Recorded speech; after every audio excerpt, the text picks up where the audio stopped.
Deen Dayal Antyodaya Yojana rural livelihood machine అని అంటున్నాం. DDA-NRLM scheme అని అంటున్నాం.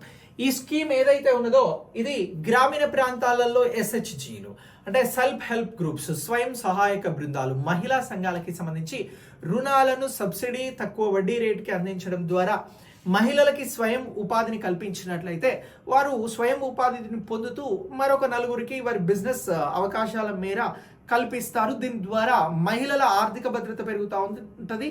దీనితో పాటు ఈ గ్రామీణ ప్రాంతాలలో ఈ ఏదైతే ఆర్థిక అసమానతలు ఉన్నాయో అవి తగ్గుతాయి అనేటువంటి ఉద్దేశంతో ఈ పథకాన్ని అమలు చేస్తా ఉన్నారు. ఈ పథకం ఎప్పుడు ప్రారంభమైంది అని అంటే 2011 జూన్ 3న ప్రారంభమైంది. బ్యాంకుల ద్వారా రుణాలు అందించే కార్యక్రమం ఇది. గ్రామీణ అభివృద్ధికి సంబంధించి ఈ పథకం అమలవుతుంది అనేటువంటి అంశాన్ని ప్రస్తావించడం జరిగింది, ప్రకటించడం జరిగింది. ఈ విధంగా ఈ పథకం అనేది అమలవుతుంది అని చెప్పేసి గుర్తుంచుకోవాలి.